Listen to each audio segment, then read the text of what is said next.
sunshine ain't always gonna be gold. I'll be fine once I get it, yeah. I'll be good. I wanna fuck you like an animal. I wanna feel you from the inside. I wanna fuck you like an animal. My whole existence is gone. Such an innuendo, like what are you really trying to say? He's an armchair.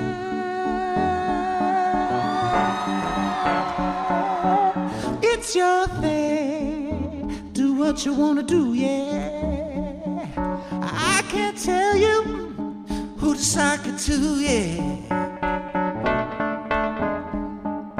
Lay down and boogie and play that funky. He's an armchair.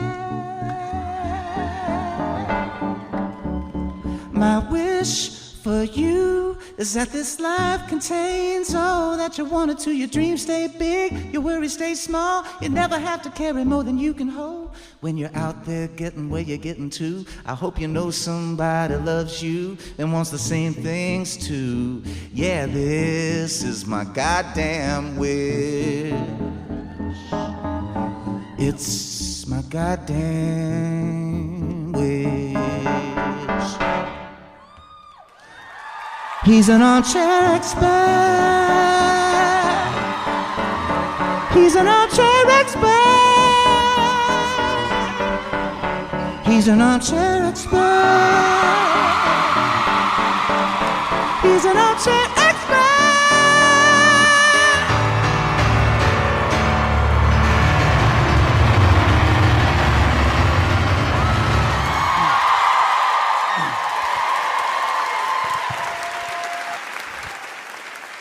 I, by way of marriage, have a deep connection to Cleveland because both my mother-in-law and my father-in-law were raised here in Cleveland. So Cleveland gave rise to Lori and Tom. They gave rise to Kristen, and then Kristen produced the greatest things in my life, Lincoln and Delta. So Cleveland, thank you.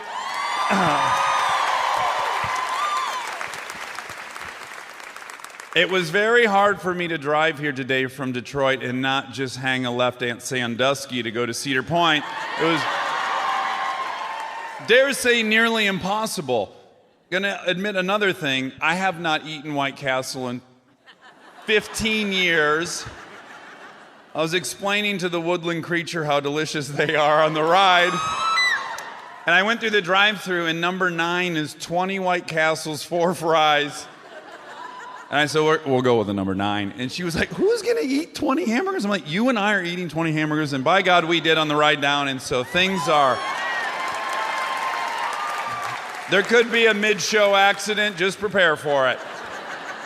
Speaking of my soulmate, the beautiful, the incredibly Maximum Mouse, Monica Padman!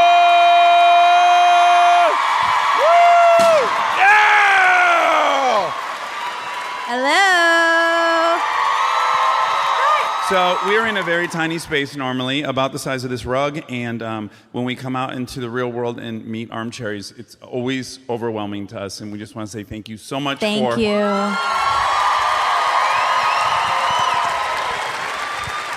Now I would try to tease you into who our guest is, but I will tell you, she too is a Cleveland native. She's my sister-in-law, and she and I shared the same stupid Midwestern sense of humor the whole time on Parenthood. 1 in 3 conversations was about farting. Please, Monica, Potter, now you're ready.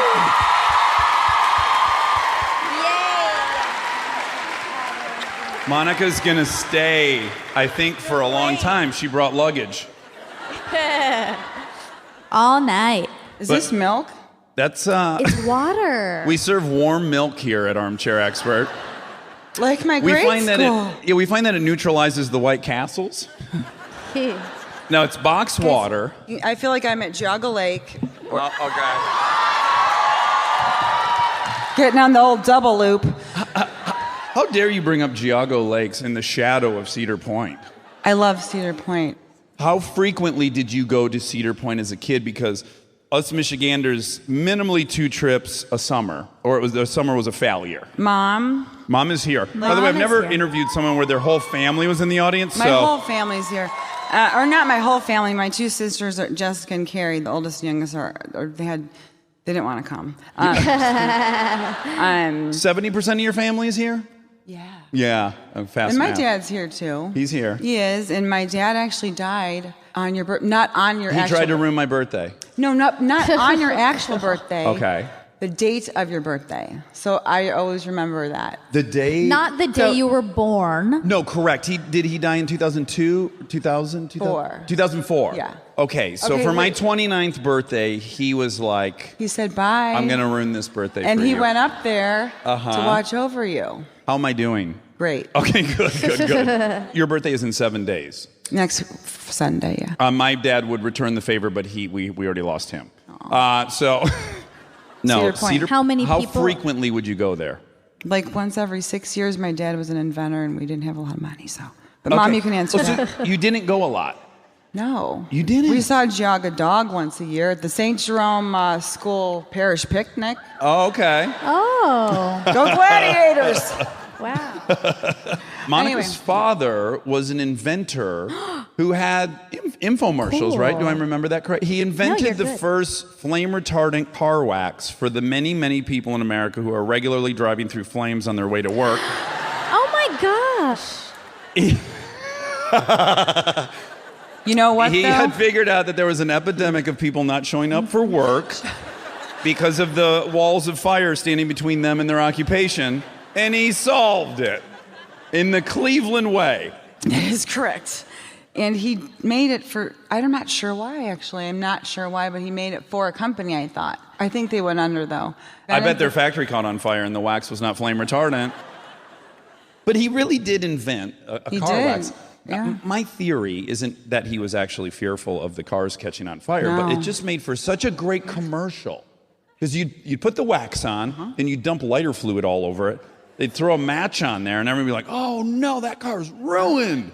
And it was really high stakes and scary. If I'm right, when you invent a product like the Sham Wow or whatever, as you guys know, I've invented a few things: the birth control toothbrush, No, and then the no. and then the chest expressor. Yeah, sure. But I am curious.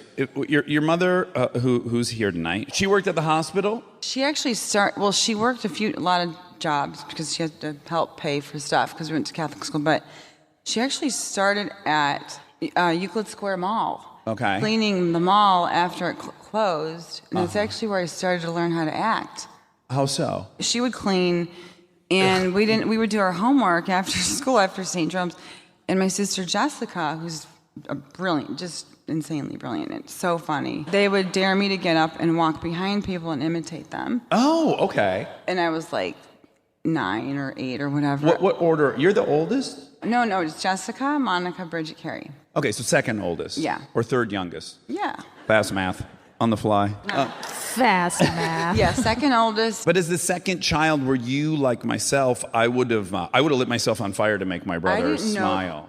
Are Yeah. you kidding? I Oh, didn't know yeah. you were the second oldest. Oh yes. It's great. Yeah. I loved being a middle child. I wasn't starved for attention at all, nor did I search it passionately in the public eye. And so that's why, right? You like me a lot, right? Right, and fearful a lot, and anxious and stuff like that. Which is when I texted you today, I didn't text you from my bathtub, but I had just gotten out, and I had a full-blown panic attack. a legitimate, just to bring everyone up to speed. So she hits me about 2 hours before the show. Hey, just had a panic attack in the bathtub. And I start going, oh boy, okay. No, I knew you were going to do that, so I almost didn't. I want you to know that I was like, who the hell lives in Cleveland? Baseball players. They're everywhere. We saw a game let out recently. I got to go find a baseball player that I know nothing about. Me too. Yeah. That was so Rue McClanahan. Golden Girls. Oh, no. Anyway, so go ahead. So anyways, I just thought, oh God, I'm going to have to get a baseball player, and then I'm going to have to ask that person to wear their I knew outfit, because I I don't knew- imagine I know. armchairs know much about baseball, because I don't know much about baseball. Anyways, it was a whole thing I was trying to like... Ruminating. And then you showed up, and I was very grateful for that. But walk me through the panic attack. I was sitting Thank in God. bubbles and mineral salts. No, I bought back our childhood home and we renovated it. Right. It's in, You did a show about that, yes, right? Yeah, for yeah. HGTV. Yeah, Welcome Back, Potter. Welcome back, Potter. Yeah. So I remember when I was little, I would look out the window. We're right on the lake. If I say my address, So you're sitting So in your anyway, tub, and you this got is headed. you got your bath salts, you got your whole thing. I have my bath salts. Yeah, that yeah. sounds good, yeah. You're snorting bath salts and relaxing. That's what gave me the panic attack. Well, then we've got no mystery to uncover. So, The no, bath I'm- salts give everyone a panic attack. They get a bad rap. I know, a few people turn to cannibalism on bath salts, and all of a sudden no one should do it? Come on, man. Padman, Yeah. you remember that people got high on bath salts and ate other people? I didn't know that they ate people. Yeah. No, that's news to me. They didn't fully consume them, but they attempted to, and Where? it gave bath salts a real bad rap. Oh, wow. In the United Multiple States? people? Multiple different situations around the country, people on Really? bath salts trying to eat other folks. Makes Yeah. you hungry for flesh. I wasn't guess. in their state of mind, so I'm not sure if they thought the people were It does. flesh. I'll or- It fact does make check you it. hungry. I'll do it myself. Okay. I'll find out. So you're in the tub. I'm looking out the window that I used to look out when I was a little kid. Mm-hmm. And I used to think that Lake Erie would go straight to California somehow. Okay. So I thought at age like between 6 and 10, I would be on a raft. And I was just like, my dreams are all going to come true one day. I was very Jan Brady. You were. I still am. Now I'm Cindy. Anyway, since I've seen you, Yes. Okay. A lot's Well- changed. yes, very much so. So I'm very raw. Yeah. And I think it's very brave of you. And I want you to know that if there was any place in the world to be brave in front of strangers, it's in front of armchairs, because they're beautiful. And the thing that they like the most is vulnerability. All in the past 3 years have been Chaotic. where you're just wiped. And I hate when actors or whatever, like, my life's terrible. Like a bad Counting Crows song. But and I love them, by the way. I love Well, yeah, them. that's coming up. They wrote a song about her. So just Oh, yeah. tread lightly on Counting Yeah. Crows. No, Yeah. Well, let me bring everyone up to speed. So what you're referencing is that when we left Parenthood in Yes. 2013, 14, something like that? 15. 15. You were married. 2 boys from a previous marriage, Liam and Danny. Dan. And then a little girl, Molly, with your then husband. We'll call him Pete. So Pete, yeah, we don't want anything to get sticky. Pete was an orthopedic surgeon, right? And you were happily married. And then I haven't seen you. And then you were like, well, a lot's changed. And that's what you're referencing. Right. So so sitting in the tub, I used to think going to California was going to be, and it was great, very blessed. Yeah. Very, very blessed. But did you think it was going to cure some emotional thing that it did not cure? Sure. Yeah. And the fact that I bought back the house that I grew up in was kind of masochistic, but also a way for us to dig deep and turn ourselves inside out so we're forced to heal. Does that make sense? Yes. And I think now everything is kind of happening at the same time where I'm forced to do that. It's a ton. And then you also have to support your kids, and you have to work, and you have to do all the things any other person would have to do. And it's probably a lot to juggle at once, I would Yeah, imagine. and I never had like a lot of, I was always nervous, but not like anxious or didn't ruminate a lot. I was just go, go, go. Mm-hmm. And I still am in a sense, but I've always been like kind of weird. But like, In a great way, though. thank you. So Yeah. I ditto. You and I were really drawn to each other on Yeah. that show. Well, I we both assume- were very I- immature and a lot of fart jokes and poopy I was going to jokes say and- spiritual and That too. That too. otherworldly, indigo children. Right. you know, Self-actualized, all those things. all of it. But sitting in the tub. I you're- just looked out the window and I was like, and I just started bawling and I was like, where's my raft? Oh no, I lost everything. Like I lost my store this year. That's incredibly painful because in 2015, when we were working together, you started Monica Potter Home, And I witnessed you put a ton of energy into that and passion. And you were flying back here nonstop, and you were doing it with your family, right? Which is very ill-advised. I say that with love, and as a child from a family business, it's very dicey to be in business. I know now. Don't. You had the intrapersonal issues into a business, and it's very hard. I mean, it now makes a whole lot of sense. But I love people. I love being around people. So I wanted to have a storefront. But can I ask you a question? Again, you haven't filled me in on any of this, and it's kind of fun and exhilarating to do this in front of people. But so these shoes, these are Air Jordan 4s. Okay. When I was a kid, they were too expensive for me to afford. And all the kids in my high school had them, and I wanted them, and I couldn't have them. So now I'm buying them. Every couple hours I buy a pair. In hopes that somehow I will time travel, and 14-year-old Dax will feel wonderful and whole and all these things. Right. Now, I've bought, and that's not a word, but I say regular I buy. say it all I the love time. the past tense things that Yeah, are already past sure. tense. I have purchased 18 pairs of these. It's not working, No. but I'm going to keep going. I'm going to keep buying these shoes Yeah. in hopes of healing the 14-year-old. So I want to throw a theory out there that you wanted life to be one way, it wasn't, and then somehow you're like, if I go back to where I'm from and I have that house and I have a store and I'm supporting the family, I'm going to heal all these things. Little different. Little different. Okay. Yeah, it okay. wasn't Shitty about theory. Hit me. Yeah, you're wrong. Okay. You're dead wrong. And that's called hoarding. Okay. Thank you.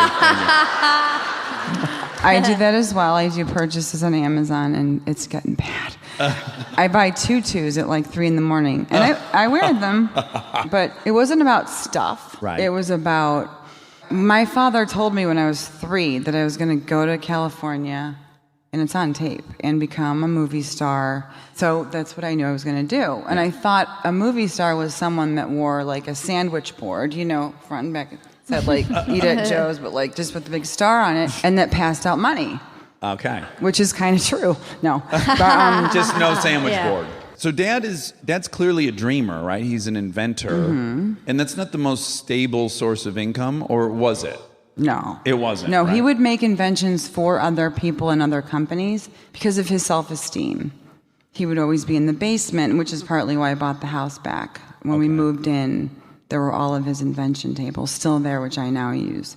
Yeah. Pretty fun. But when you share that, so I'm assuming Dad recognized in you that you were a dreamer, like he was a dreamer, and then you have that bond. Did you have a special bond with him and the family that you two were the dreamers? Right. When Dad says you're going to grow up and become a movie star, and then I imagine you build kind of a whole idea of what that's then going to feel like, and then the impossible happens and you do that.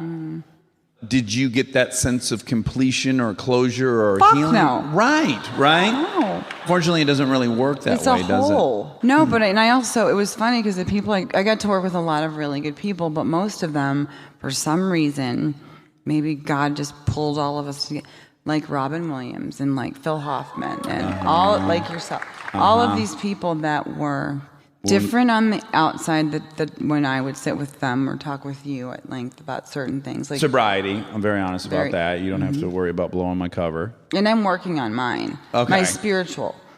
Yeah. It's uphill. I don't drink. Little I bit. don't like it. You don't like it? I don't. Why not? I used to drink a shit ton after my dad died. You did? I did. Yeah. Like, again, you think that's going to help? No. You just kind of delay, at least me, I'll speak for myself. I thought, if I can numb this feeling or this compulsion or this anxiety, it'll be gone. I didn't realize it was just like dumping your trash can in your backyard. Eventually you're going to go out in the backyard. It's just all sitting there. Unless the raccoons get it. Well, you pray that the raccoons eat some of it. They don't eat any of it. No, And they're you're just- not in the market for our emotional They are trash. not. No. They are not. Or like having a stack. Someone said this to me in Al-Anon and AA. With a big stack of like a shit ton of shit, like all of your problems, and putting a big glass of wine on it. How's that going? The wine's gonna spill, everything's gonna stick together, ball up, and you're fucked. Sorry. Yeah. Are you allowed to swear? And then you gotta go at it with a chainsaw at some point. Yeah. Can I ask why I've always known this about you, that you sometimes went to Al-Anon. And you don't have to tell me who, I don't want you to out anyone, but did you went to Al-Anon because obviously someone in your life was an alcoholic. Or did you just go there because you I liked... love the coffee. Yeah. It is I'm darn from good Cleveland. coffee. I'm Irish Catholic. I got pregnant at 18. Everybody I know is a contributor, but also Yeah. for myself.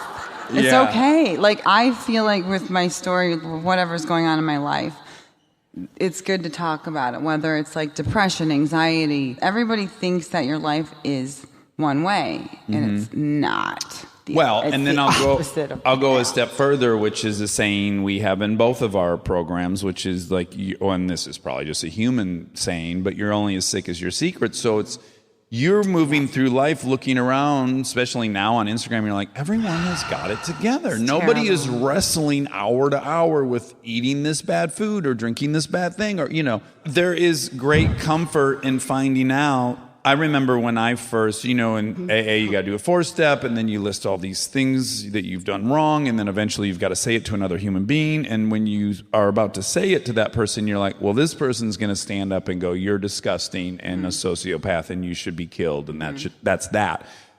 And then you start saying it to a fellow alcoholic, and the look on their face is like, yeah, I did that. Yeah, I did that. I did that about 8 times. Yeah, you're welcome. You're a human being. That's right. Yeah. You're a messy, gross human being, and we all are. And there's a great comfort in that, isn't there? Yeah. I think so. It's scary, though. It's really scary. But can I walk you through your story a little bit? Because there's an can you element of finish it and tell me how great it's going to end? Psychic Dax, welcome back to the show. This was a part of your story I did not learn until I was researching you for this, which is, it's interesting to know people for 10 years and then learn things about them. What I didn't realize is that you had left here, Cleveland, you had gone to Los Angeles, and you got hired on The Young and the Restless. I'm sweating, yeah? Yeah.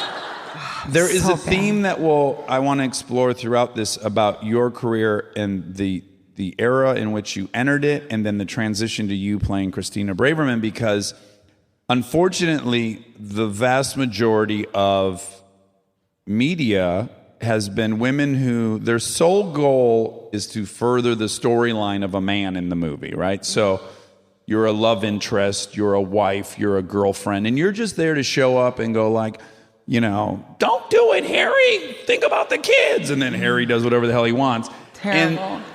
And if you're not playing that role, then you're expected to be in a bathing suit dancing around, which was the case in The Young and the Restless, right? Is that was one scene, and I didn't want to do it. It was with Eddie Cibrian, and it was... did they air that? I thought that OJ trial preempted that. Did you see it? I saw you on Craig Ferguson telling the story. Oh, yes. But they had you slathered in self-tanner, Yes, right? This is pre-Jersey Shore, too, so... I just looked great. Everything I was trying to be, like you said, the girl in the swimsuit. Yeah. It was like so bad. That's just not you. What do you mean? That's your... I mean, certainly So you wear bathing suits in your real life. But No, I'm I saying, do not. I will never. You weren't the girl that's on spring break in the wet t-shirt contest. That's not your personality. I was never that person.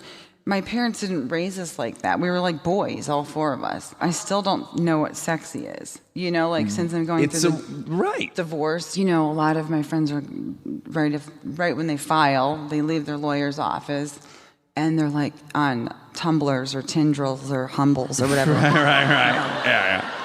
After this terrible experience, you moved back home. You're like, that's it. I hate this, as you should have after that experience. Well, no, I done some movies right after that. I started working. I met Luc Besson, who's a French film director, and then he did The Professional, one of my favorite movies. Right, went to CA, and then started to do film. And then Tommy and I, my first husband, who were great friends. Just let me say, one of my favorite thing about you is that your real name is Monica Greg Brokaw. Greg, guys. Pretty cool. It's very cool. To have a middle name Greg? Is that after your Aunt Greg or Grandma Greg? Yes. All of my sisters have like these really cool middle names, like Jessica Fitzgerald and Bridget Trezaire, Carrie O'Neill, Monica Gregg.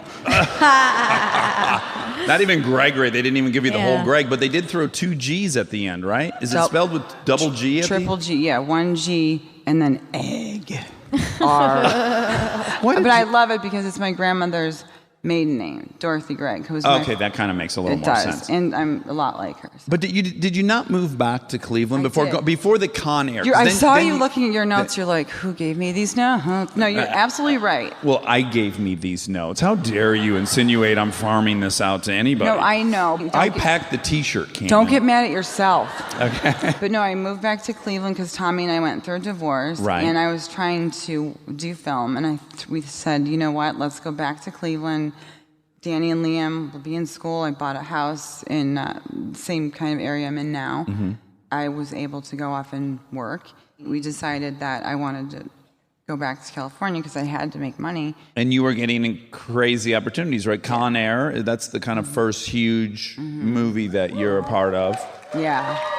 And you gotta say yes to Con Air, right? Yes. Yeah. Any cool Nick Cage story by chance? Yes. He's my favorite. Yes! So we would go and just all of us would hang out, but he was so polite, so kind, so protective, and not in like that weird Trying way. to get with you way? No, I give off the vibe immediately with boys. Wait, is that to say that you've never hooked up with a co-star? Wait, hold on. My mom's out here. Okay, you've never hooked up with anyone but your two husbands. Great, for the record. All right, I had sex with a couple people. Yeah, sorry, Mom. There we go. There it is. They were more like grips. Okay, great. Oh, cool.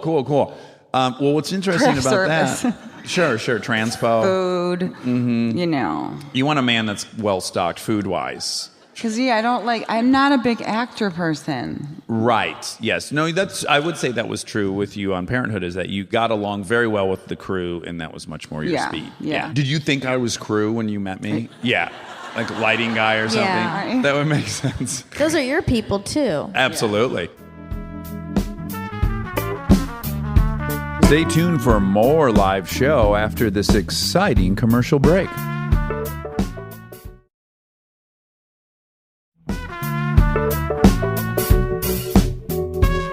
You do Con Air, and then you do Patch Adams, right? Yeah. And you and I both worked with Robin. Mm-hmm. You much longer than me. Me just for like 6 days or something. Really?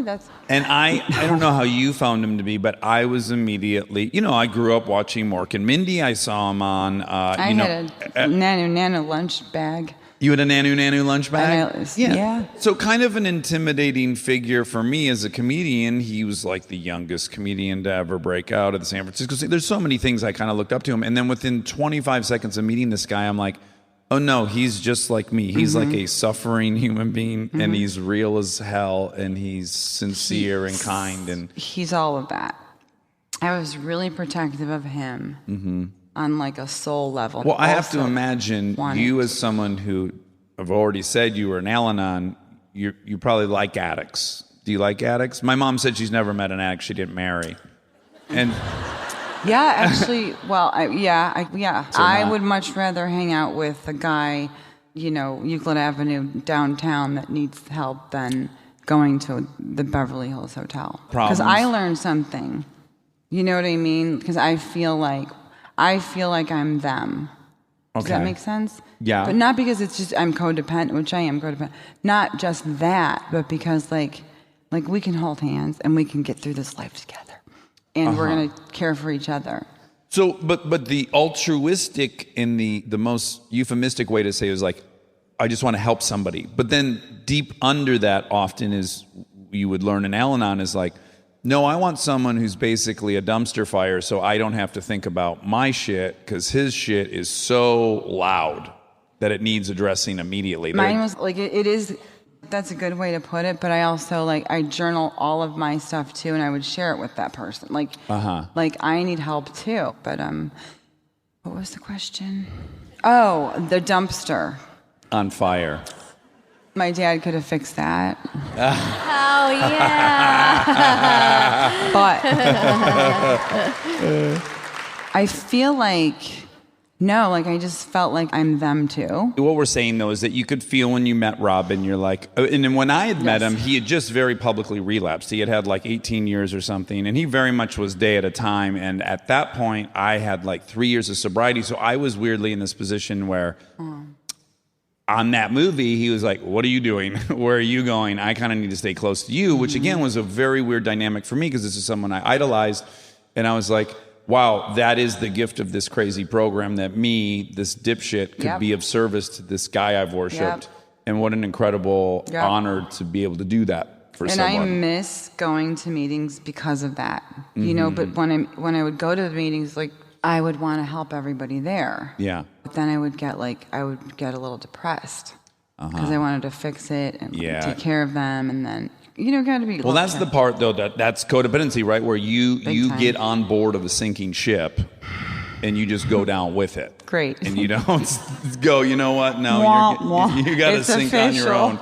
Debbie Downer. But I will say I don't personally have the Al-Anon thing. I don't. Like when I've met people who are clearly they're on fire as a dumpster, I'm like, cool, give me a ring when you found the fire extinguisher and I would love to be friends with you, but I can't join this. I don't know. I think you're my thing you're is selling yourself short. Well, that was my dad. My dad was that. And I was like, no, I already got dealt that hand once. I'm never getting dealt that hand again. So yeah, I have other things I'm super susceptible to codependency wise, but not really that. I won't join the hurricane.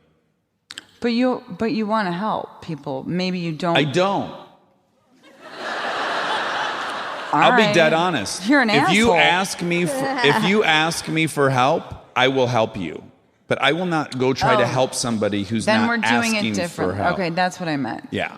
Right. There are people though that find other people and they're like, "Oh, I want to fix this person." That person's not asking to be fixed. That to me is a little pathological. I don't know. I think you do.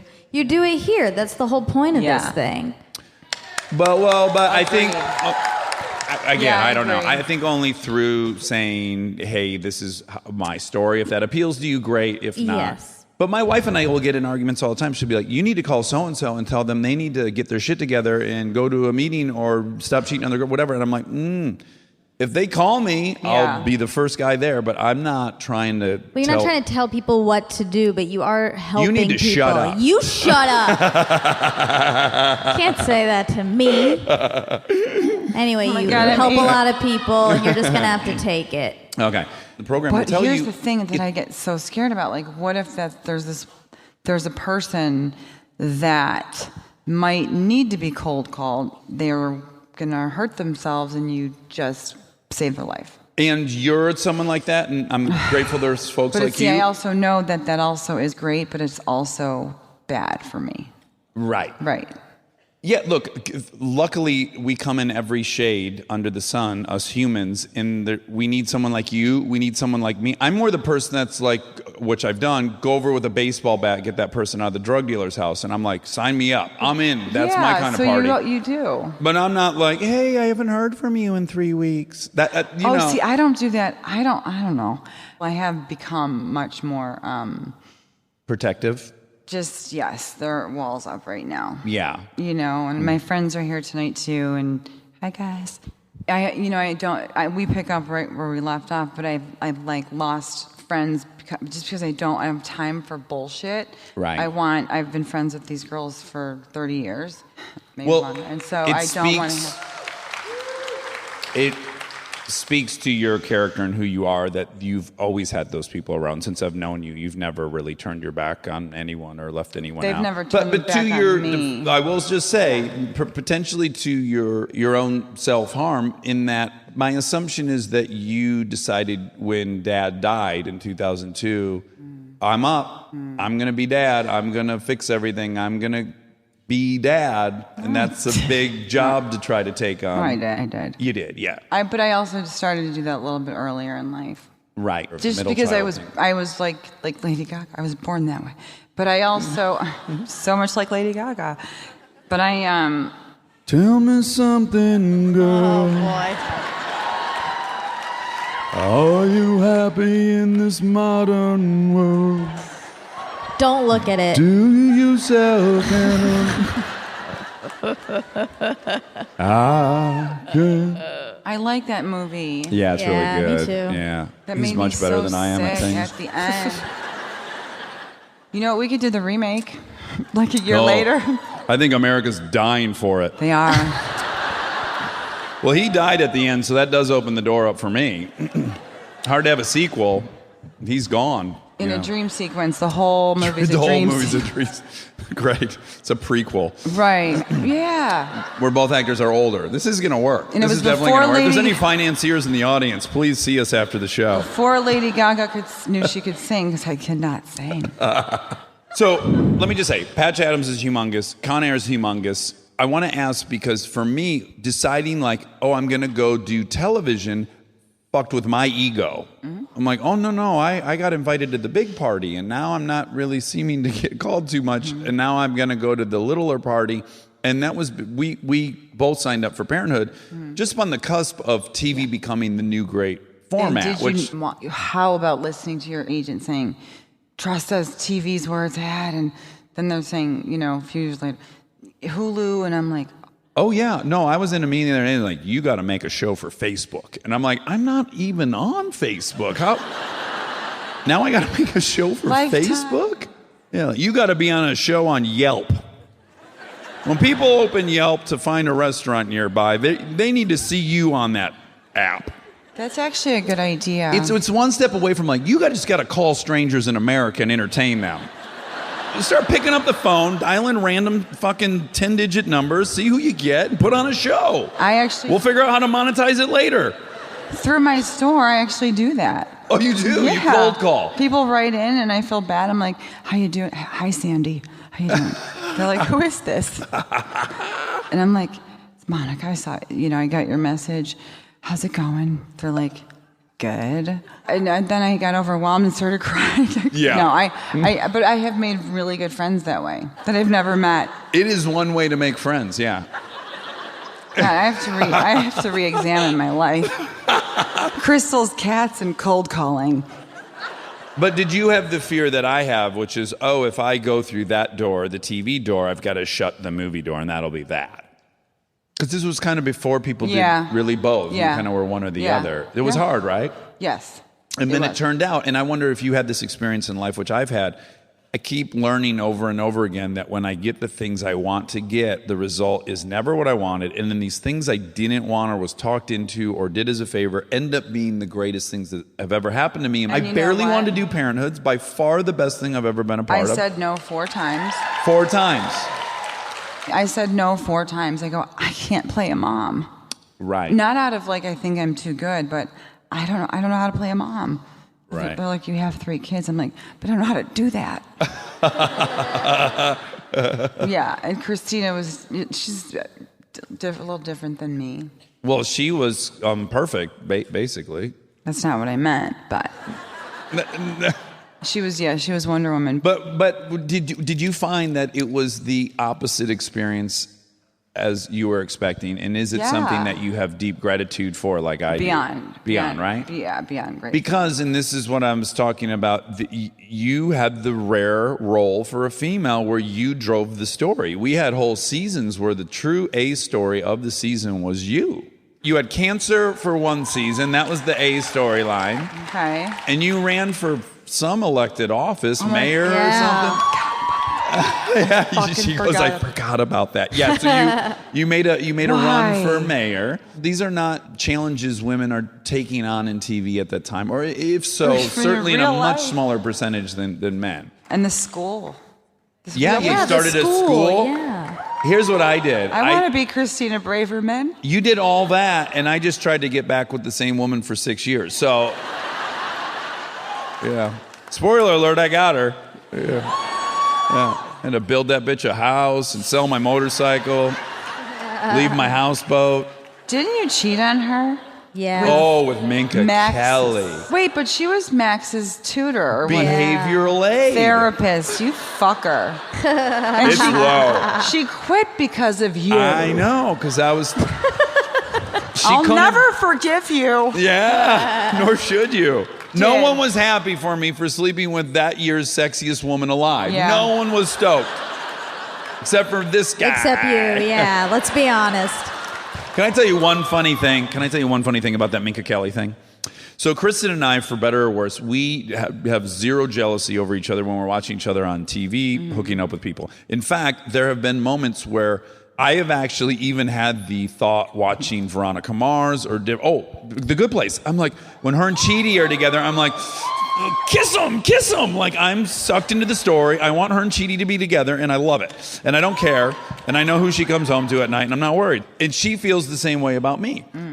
Except...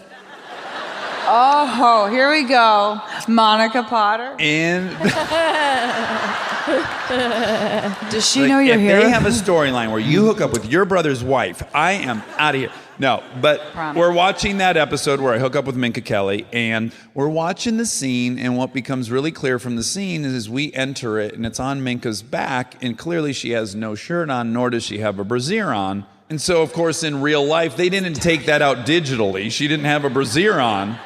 But we're like watching that scene, and we're super into the show, and she just goes, oh. So Minka was topless in the scene, you guys. Okay. I could have used a heads up on that. Oh, man. And I was like, should I have? Should I have come home and been like, hey, pretty good day at work? Maybe. I think it's good you did not phrase it like that. Yeah. I just didn't know how to roll that out. Like, sure. I'm getting angry. Yeah. You're breaking out in hives. I am. That was the one person that it broke through, and she was like, yeah, next time you're with... Wait, You're going to ask. I know what you're going to ask. No, I always wonder. If I got aroused? Is your wiener? Yeah. Okay, so... Wiener. The famous Jack Nicholson quote, which is great, is that before love scenes with his co-stars, he says, sorry if I get hard and sorry if I don't.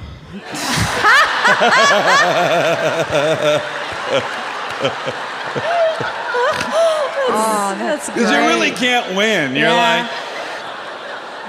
Well, how many times have I told you if I had a brother? Mm-hmm.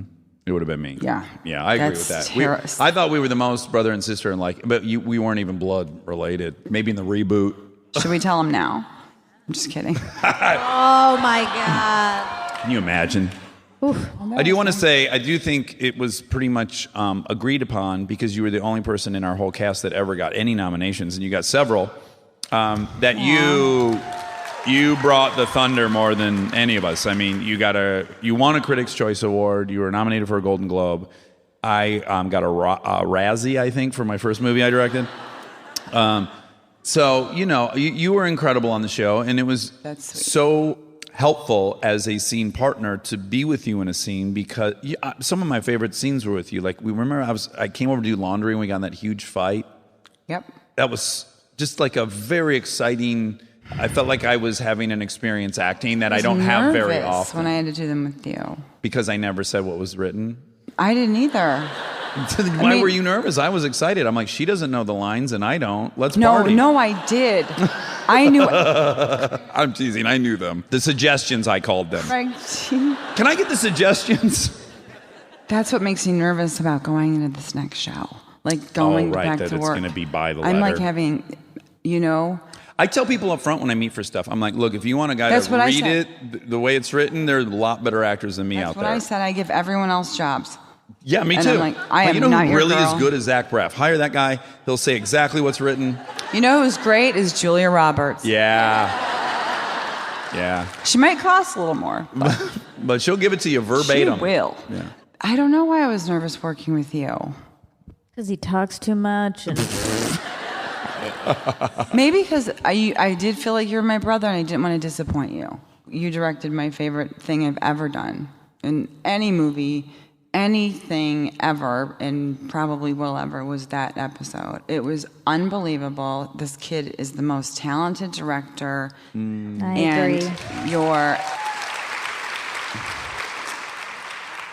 Your heart, like every part of you just went into that, and you made me feel completely safe and awesome. So thank you. Yay. Of that episode, it's the episode where Christina shaves her head for the first time. She has cancer and her hair is falling out, and she decides to shave her head. And that's the most unique experience I've ever had directing as well, where you and I were like, okay, we got to do this, and we don't want to be saccharine, but we want to be truthful, and we want to it to be lighthearted when it can be, and we want it to be real as hell when it can be. It was just a lot. But you were so relaxed. A lot of it was unspoken, which was cool. You would just hold my hand and go, okay, go ahead.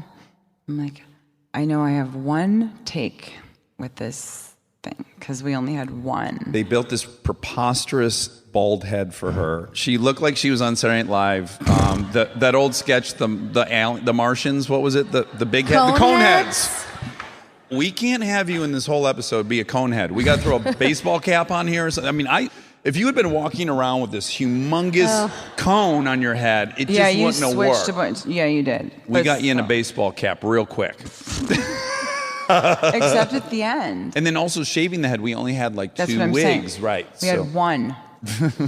You're like, action. You didn't say it like, and action. And I was just like, okay. And it was, oh, it's so beautiful. Yeah, but anyway. It's weird when you're directing something and you're behind the monitors, and it's very rare that you actually get sucked into the scene as if you're just watching it done. I was so touched to be a part of that whole thing. That was like the most pivotal moment. Don't of that ever scene. tell Peter that you're my favorite. I will never. Hold on, I'm just texting him now. No, he was really great too. But you were absolutely brilliant on that show, and everyone agreed. And then, again, you sucked me into your retractor beam, and you made me better. You made those kids better. You made everyone better around you, and you were the star athlete. They made you cry and have cancer and all this stuff. I mean, you had to do all the heavy lifting. You really had to do it all, and you did a great job. And Thanks. just Thank feel you. flattered that I was a part of that. Okay. Wait, I have a real quick question. Please ask us about that show. Yeah, because Monica's a legitimate fan of the show. Yeah, this Monica. Oh, I was like, I am. No. No, I'm a remember huge you ran for fan. mayor. There were so many dancing scenes that were awesome. But calling back to what you said earlier, that most dancing scenes are without music. Were those without music? No. Some were, some weren't. Like Larry Trilling was really good at making sure we knew what song we were going to have the rights to before we shot the episode. Because so often you shoot one thing and then they find out, P.S. that song is $750,000, and you're like, okay, we're not going to use that. No, thank you. Let's Brick put House in Average White Band. Something like Yeah. that. Yeah. Brick House was always. I'm like, what was another one? Yeah, there's a lot of affordable songs. Remember, and he would hand out a sheet of paper and he'd go, you guys, do you like any of these cheap ass songs we can get? We'd all go like, oh, that's terrible. That's a hair. Oh, well, this song's not horrendous, and that would be the one we would dance to. Got it. So you knew, and they would play it. Sometimes, like when Larry directed, or sometimes we just have a kind of a generic beat. That show was better. It seemed like you guys knew it. Well, Fever, yeah. Fever really knew Peter. it. He knew it inside out. But we did get lucky because it was a cast of 14 people, and at least 7 of us liked to dance, which is rare. I always hid. You hated the dancing. Because everyone's like, why is she okay? Have you seen me dance? Yeah, I've enjoyed it. Oh. Okay. Did you have a favorite dancer, Padman? I'm going to call you by your last name now. I liked Fever. Fever was really good. Yeah, Fever was great. Everyone was great. Everyone was so good on that show all the time. It was the best show. Yeah. Such a good show. I don't know whether I want to know if there's a comedic way for me to spin this. Oh, it's the last question I'm going to ask you tonight. Sweat. Okay. I don't want to get too deep into this, what you're going through right now. Oh, but you just can ask about one that. thing I know about your current situation is that your husband, seemingly out of nowhere, at 50 years old, joined the Navy. Oh, I thought you were going to say something else.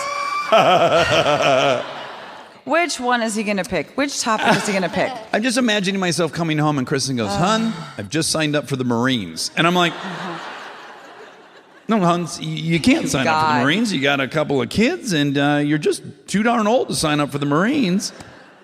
But your husband, he signed up for the Navy? The Navy Reserve. Mm-hmm. At age 39, so because the cutoff's 40.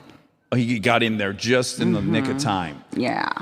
Did he see a commercial that was like, God darn, that looks fun? Like watching a football game and he got really swept up in the... That's exactly how it happened. No. That's exactly... We were actually at the mall and the guys were there and they handed it, "You want to join?" Hello, young man. Like, I will. Hello, America's best and brightest. No, and that's the thing. He's so accomplished. He's so He's smart. a surgeon. He's an orthopedic oncology surgeon. He's got his MBA. I'm like, I barely graduated Euclid High School, and that was that. But so we're so opposite. He's an overachiever. very cerebral. If I were to recommend a surgeon, it would be him. Right. Because he's that good. Right. He is so good. And then he's like, got to join the Navy. Why not? But he wanted to be an astronaut also. Swear to Was God. he 12? wants to join the Navy and be an astronaut. What else, a firefighter? A crossing guard? Right. Did he just like the outfits or he likes boats? I just need if you can give me a tight explanation of why he needed to join the Navy at 39. Can I tell you something? Oh, no, definitely when he came, I'm like. The other thing you forgot. Oh. He always wanted to be an actor. That was the number one thing he wanted to be. Of course he did. A firefighter, a Navyman, a seaman. No, he always did. In his defense, you're getting attention, and then you go to an environment where these people have this skill set, and that's not his skill set, and he's a god where he goes to work. But when he comes to ours, we're like, I don't know, do you got a good joke? Oh, it's rough. Yeah, that's true. Yeah. Especially if he wanted to be in our circle. Yes. Growing up. I think that's hard. And was told not to. I do just want to know, you must have said, "Hun, walked in the house, saw some sign-up paperwork. I see you've enlisted." Mm-hmm. And what was his answer? He actually came to me and said, yeah, so I'm going to get the paperwork's going through. He'd already done it. And I'm like, that's so awesome. I went to the swearing in down in El Segundo, I think it is, and was proud of him. Oh, you were? You were supportive of it? And yeah, I was. Yeah, but no, I mean, he really takes pride in it, and we're just different people. They're just different. Yeah. 2 weeks before my dad died, and this is also why I'm in such a space in the past 2 years, or 3 years. Yeah. It was December 12th, 2003, and I was this was a total setup. My friends met this guy and, at USC and said, we just met your future husband. And I just moved back to California, got our house in the valley with Danny and Liam and I hung up the phone on her. I'm like, nope. Just because I didn't want to be in a relationship. So that was December 12th. And then, but we met that night, and then we were together for 2 weeks, and my dad suddenly died at age 64. So I think if you're really going to like Freudian kind of thing, which is what I've discovered through therapy and psychotherapy and psychiatry and spiritual, all of these things that you search for, that you have to learn why you're doing the things you're doing or why you did the things you did. So not only to not repeat them in the future, but also to be a better person. And so I met him, and then my dad died, and I clung on immediately. Yeah. And so I never dealt with my dad's death, which is why I'm now just dealing with it. You know, you just kind of took the love for him and like, you'll be the vessel of that. Mm-hmm. You'll carry and this I would also, torch. like, oh my gosh, he's so much like my dad because he wears a white T-shirt. Right. Oh my God, you pee standing up? Oh my God. My dad used to pee standing up. He doesn't. No. Well, that's why he joined the Navy. So, all right. You guys, Monica Potter. One of the loves of my life. I thank all of you guys for coming out tonight. It's been a humongous pleasure to come here to Cleveland, and we hope you'll have us again soon. Thank you so much.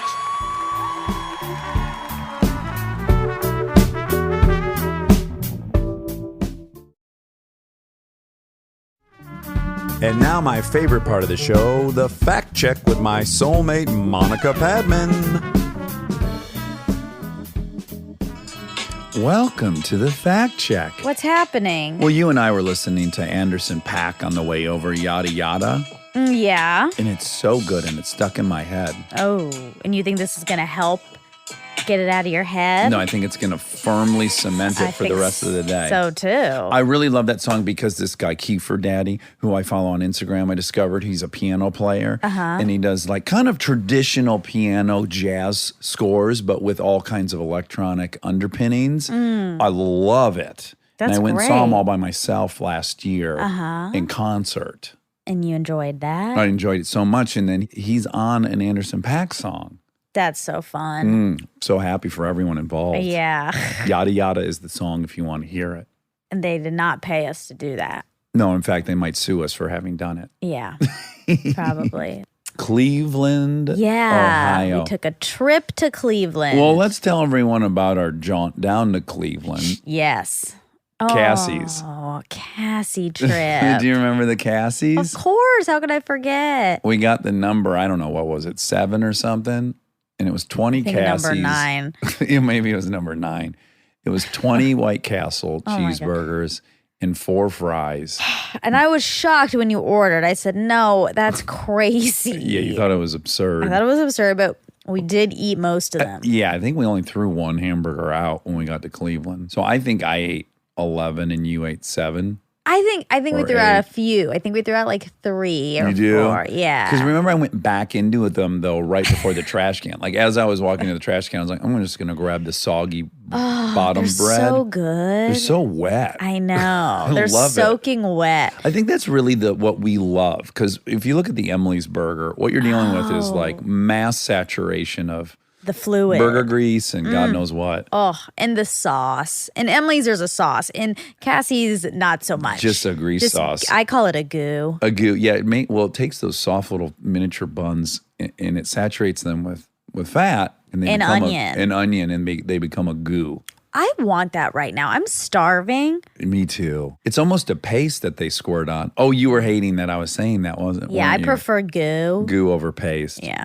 Well, should we open a restaurant where we serve the hamburger in a bowl and you eat it with a spoon? It's like everything is so damn. Yeah. It's just barely staying and together. And just a lot of goo. Mm-hmm. I've been avoiding saying the word moist a bunch because I know it's very triggering for people. Yeah, people don't like that word. They don't. I used to not like it, and now I'm fine with it. Now you're back to it? Yeah, I'm like, I'm not going to let words control me. You know, I like to drop the T and call it moise. Which is like, that's is that worse or better? I think it's worse. I think it's a double down on it. Oh, it's worse. Okay. You just go, it's gross, so let's just go all the way. Well, this is a moise brisket. Ooh, yeah. That's... right? It sounds gross. Yeah. Moise. Ew. Ew. Although I want to say that, we had the equivalent of a Benihana in Michigan. Yeah, Japanese steakhouse. It was a Japanese steakhouse, but it was called Moise Steak, but M-O-Y apostrophe S. Sure. Moise.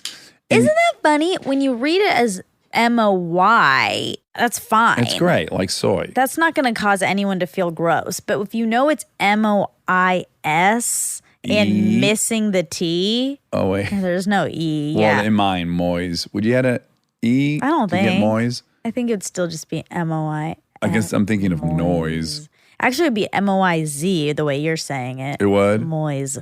But think about noise, N-O-I-S-E. Sure. And popping an M in front of that. Moise. Right. But I'm spelling the word just without the last letter. Uh-huh. And it should also make moise. Yeah. Moist. Yeah. Anyway, so it's just a trick, our brain. Like, if we know it's spelled M-O-Y, we don't care. You're absolutely right. Aren't all the things, the triggers, they're all imaginary. It's all like a cultural layer. Yeah. Nothing's objective at all. Yeah. I mean, I think it's just some words trigger the thing. Some words almost an onomatopoeia. Yeah. It's moist. I'm glad you use that word so much because I've known it over the years at different times, but not enough to use it confidently. Oh, really? Really. Oh, I feel very good about saying it. Yeah, you bring it up quite often, and I always enjoy it. So Monica Potter. Yeah, your old sister. It was so confusing with 2 Monicas on the stage. It was confusing. And she came out early. That part you don't really hear in the episode, but she comes out early and then you say, you said something about it that's left in. So I think I wanted to clarify that with people. Like you said, I would try to tease you into guessing who the guest is. Mm-hmm. But that's a joke because everyone already saw her because she came out. Oh, right. So I was introducing you, Monica Padman. Yeah. That's the other thing is you guys both have P's. Exactly. Potter, Padman, 2-syllable P words. It was a mess. Yeah. And so when I was introducing you, Monica Potter just strolled out on stage a little early. She did. And she had a lot of accoutrement with her. She brought her purse She had her purse and a coat. Yeah, because she wanted to feel safe. So it kind of looked like she was leaving. So I think some people just thought she might be blowing through. Like, oh, she's on her way out, but that's cool. She stopped to say, she must have stopped by to say hi to Dax and she lives in Cleveland. Oh, right. She wanted her bag because she wanted to feel safe and have her things nearby. Right. But I don't think she actually ended up using anything out of that purse. I don't recall her digging in it at any point. Yeah. But yeah, she's my TV sister, and I got along so well with her on that show. Yeah. We both had a very stupid Midwestern sense of humor that often involved duty, farts, and sex jokes. Great. Yeah. Those are your 3 favorite go-tos. Things. Yeah. Yeah. Safe zones. She's so good on that show. Incredible. So you were talking about bath salts and cannibals. Mm-hmm. So that's a myth. No. Yeah, it is. On May 26, Miami police shot and killed a homeless man who was allegedly feasting on the face of another homeless man in a daylight attack on a busy highway. Before now infamous, quote, face-eating cannibal, Randy Eugene was stopped by 4 police bullets, say authorities. He had gnawed the face of victim Ronald Popo down to his goatee. The forehead was just bone, said a witness. No nose, no mouth. Police said that Eugene, 31, that's young, who had ripped off his clothes and refused police officers to stop eating Popo's flesh, showed behavior consistent with ingesting the synthetic cocaine substitute known as bath salts. Bath salts have been connected to a range of violent incidents and spike in emergency room visits since they became popular several years ago. Last fall, the Drug Enforcement Administration banned 3 chemicals used in bath salts, and 38 states have enacted their own bans, but incidents continue. This was in 2012. Examinations of rodents on these next-generation bath salts suggest that they are potentially just as potent and addictive as the original. They still won't make you crave human flesh with the nice Chianti. That's from Silence of the Lambs. Yeah, that's right. They couldn't resist. No, they had to.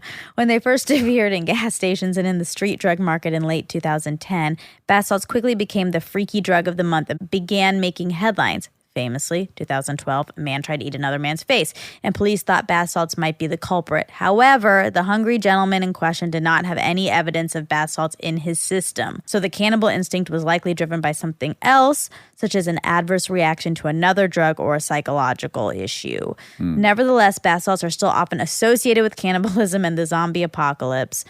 Okay, so he was a cannibal. Yeah, he just wasn't on bath salts. Correct. Okay. And then they said he was, so then it got associated.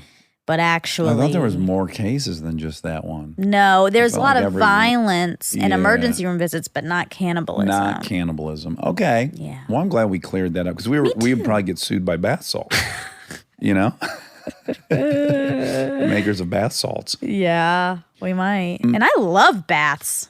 It's as so everyone funny because knows. when you were reading the story, I'm like, how is she going to turn this to that's not true? Because what a claim that someone ate someone's face. How are they going to find out? In retrospect, the face was fully intact. That's what I was waiting to find out. I had ruled out that, it turns out he wasn't even on bath salts. Oh, you did? Oh, okay. So I was just thinking, like, how do you mistake someone eating someone's face? That seems like, I know we're poor eyewitnesses, humans in general, but that's a big one. Well, unless he was like kissing someone's face really intensely. And they both had bloody lips. Yeah, everyone was kind of bloody, and then he was kissing the face, and someone's just kind of looking around the corner. You might mistake that as cannibalism, and actually it's affection. I just thought of one. Okay. The guy crashes his motorcycle, open face helmet. He scuffs some of his face off in the fall. This guy shows up, starts administering CPR, and then it looks like he's consuming his face. Mouth. Yeah. I bet that happens often. I bet that happens once a day. Yeah. Motorcycle accidents are horrifying. Yeah, they're scary as hell. Yeah. Yeah. I'm in trouble. You're not in trouble, but it scares me. Trouble. You're not, but it scares me. Yeah, it is. If it goes bad, it's dangerous. Yeah.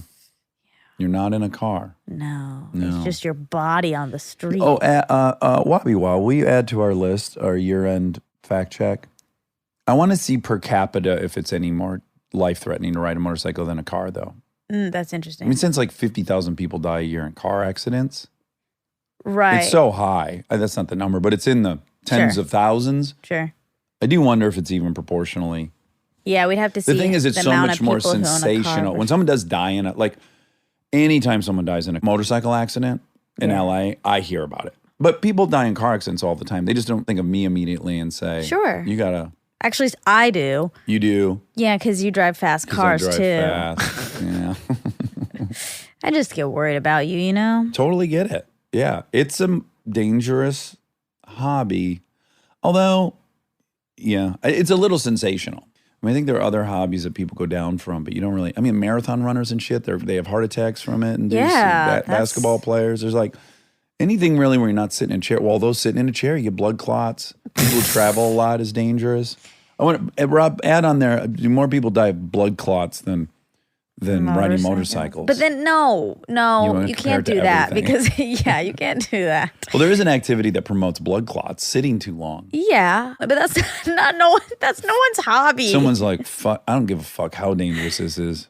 I live to sit in this chair for 12 hours straight. But I was thinking about it, and interestingly enough, I was zipping home from work on a motorcycle to interview the psychologist who wrote You Should Talk to Somebody, Lori Gottlieb. I was going to ask her this, but I forgot, which is, I don't think I have clinical depression, but I do wonder if I regulate my emotions a little bit with adrenaline. Because when I'm racing home from work, I'm like hyper focused. Yeah. I'm going fast. Yeah. I love it. And I do get my adrenaline up. Yeah. And then I feel calm and good. Like I do wonder if it's become some pattern I'm unaware of that I need some dose of it. Yeah, I wouldn't be surprised. It's like I went out Saturday with the girls. I went off-roading. Yeah. And I just need like a 5-minute rip where I'm like driving as fast as I think the thing can go without it being catastrophic. Yeah. And then I just feel great the rest of the day. But I don't know if that's because of depression. Like you probably feel really powerful doing that. Yeah, in control, capable, control. Mainly If control. it's a big doubt, it's probably a big dose of control, which I desire a lot. Yeah. I got a radar detector. Do you see that? Yeah, I bought one. Because I'm driving so much to work back and forth. Yeah. It's just now it's hundreds of miles a week. And I just think I probably need to be preventative in my getting speeding tickets. So what does this mean exactly?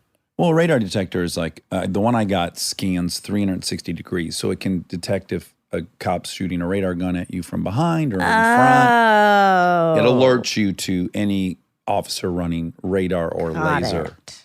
Yeah. Got it. So I bought the top of the line one. So instead of just like going a little over the speed limit and not going crazy over the speed limit, you've decided to just figure out where the cops are and avoid them. Yes, and here's the equation in my head. Mind you, I'm an entitled piece of shit. I think I deserve to not have to wait. So I'm aware of this. Okay. But to me, the equation is what I don't have in life is extra time. So if I can shave 10 minutes off that drive both ways a day, I could really use the 20 minutes. I'd rather have the 20 minutes to see my family, you could say, well, then you're putting yourself at risk of never seeing them again. I get it. But once I've formulated this equation where it's like, I'm on a dead open highway, the 14, there's no cars on it, I'm going to go fast because it's time. Sure. And I feel the clock ticking. Ethically, we're still in murky water here, huh? For me, yes. Because Although, okay, you go to Germany, they drive 190 miles an hour. I rented a Porsche one time in Germany to go to the Nürburgring. And Chris and I were going as fast as that car would go, 6th gear. I guess that's like 189, I think, in that car. Guys in station wagons were flying by me with their whole family. So what I see right there is, well, this whole thing that it's unsafe to drive over 65 is just horse shit. It's absolute horseshit. They have less accidents and all that. Rob, you're going to have to check that. They do. How many Germany, accidents on the safer. Autobahn? Now, when they have them, they're pretty catastrophic. I'll admit that. But they do have less per capita fatalities. They also train people to drive better. That's not the point. I'm just saying I don't buy the premise. The premise is it's unsafe to drive fast. I don't buy that premise. That's horseshit. I think it's safe for knuckleheads who are half asleep and are terrible drivers. Yeah, they probably shouldn't drive over 70. But me, on a dead open 14, 5 lanes, there's no reason I can't go 100 in a car that's designed to go 190. Sure. So once I start really breaking it down, I'm like, oh, this is on a foundation of bullshit. So now it's just, do I want to follow the rules? Is it ethically, should I follow the rules? Well, everyone else is following the rules. That's where it starts to feel like, well, why do you personally get to be That's the entitled part. Yeah, that's the part I don't love. Yeah, I feel like I don't have to go along with rules I don't agree with. Yeah. Which is arrogant and entitled. And not fair to everyone else. Have you ever pulled up to a stop sign, like a 4-way stop in the dead middle of nowhere, and there's cornfields everywhere? You can just see, right? You can see the 3 other lanes for a mile out. I'm not stopping at that stop sign. Okay. The stop sign was designed to regulate the traffic so no one gets hurt. Yeah. But there's zero traffic. That proposition no longer holds any water. I'm waiting for you to blow a hole. I in know. it, I'm 'cause thinking. it's very thin. I Well, know. look, it's actually not that thin because what you're saying makes sense, but it is assuming that you are extra capable than other people, and you're going to say you are, and you are, but you also don't know what you doing how that impacts other people when you're on the road.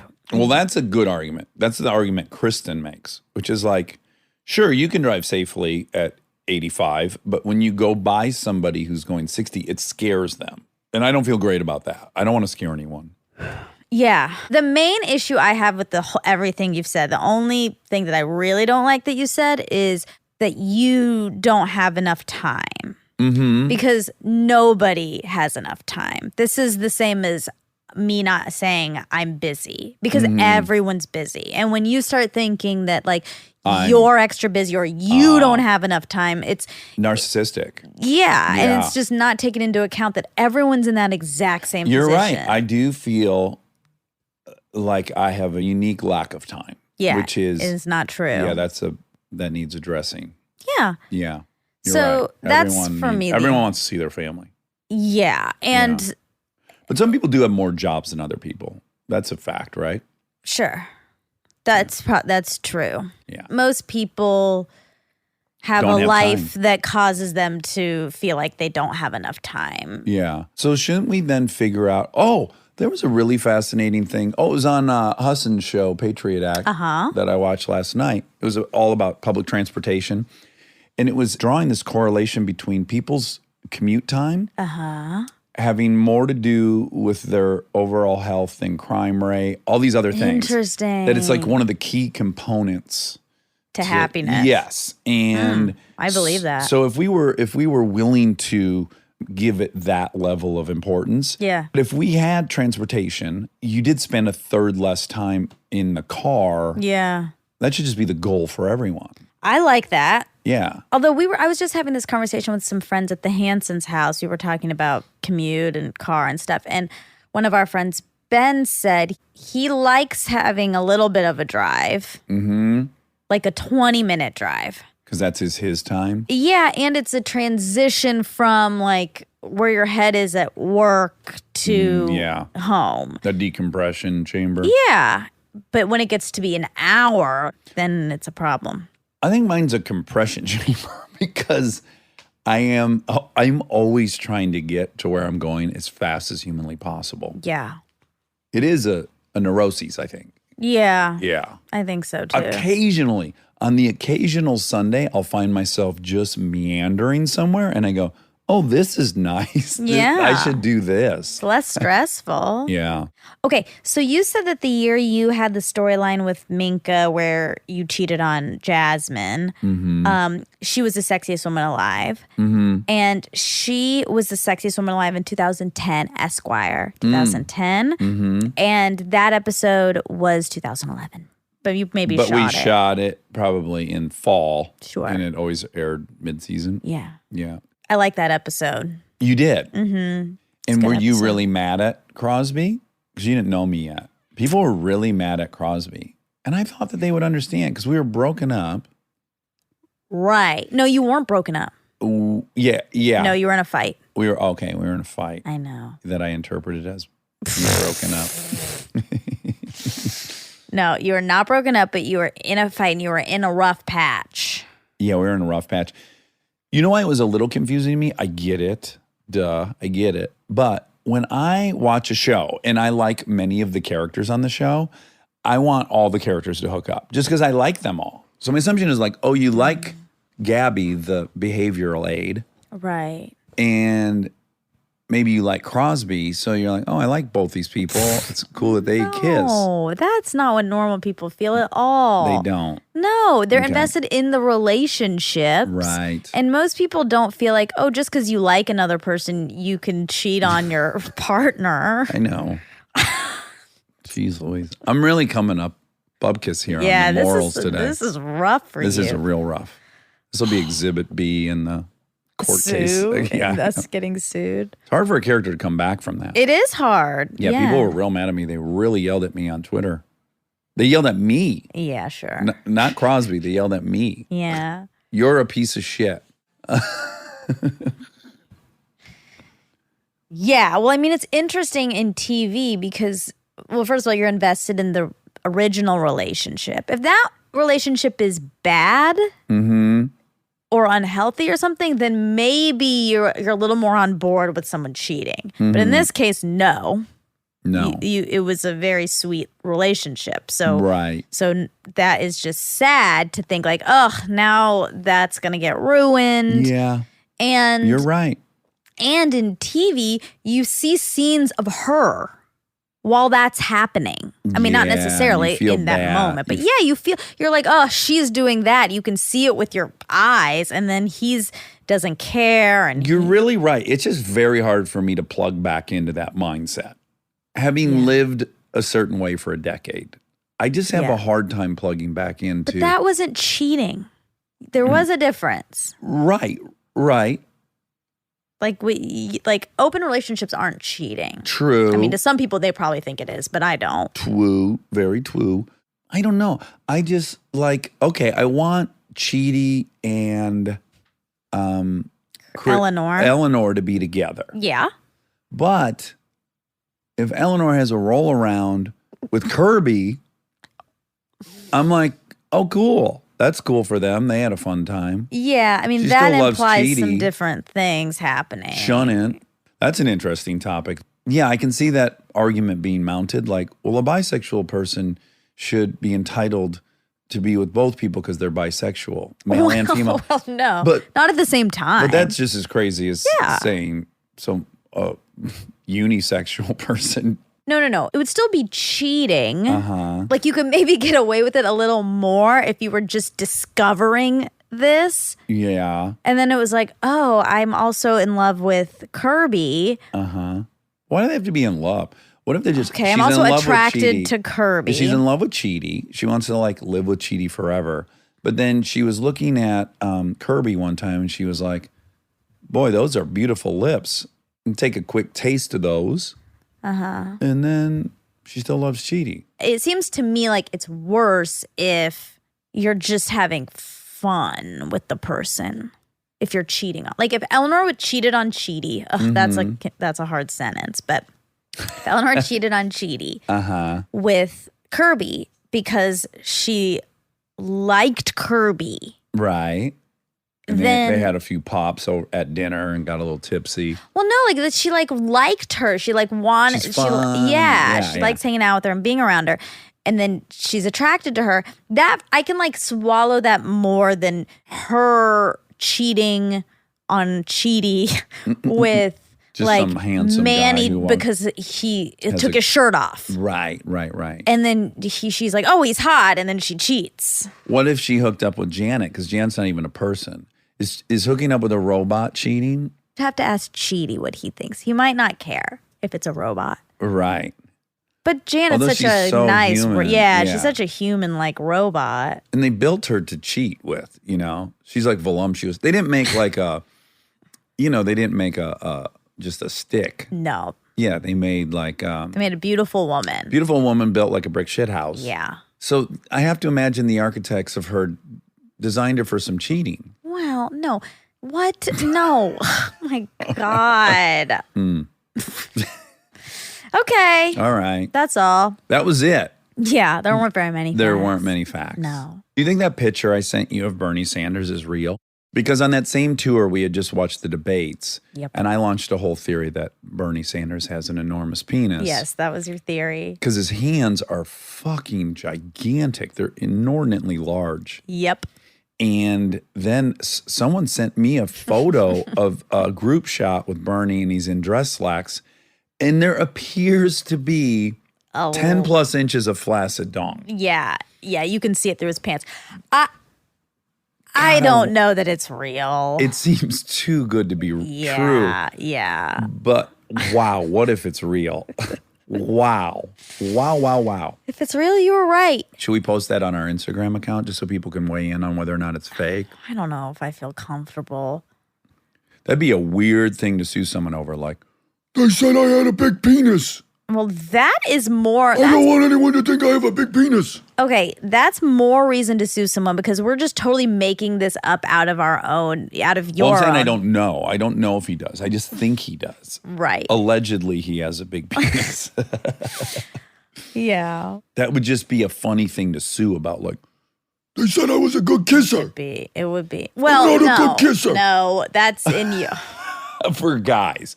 No guy is going to be bummed if people were spreading around town that he had a big penis. Probably not, no. Right. Or a good kisser. I'm not thoughtful. Okay, that's all. I love you. Love you. Bye.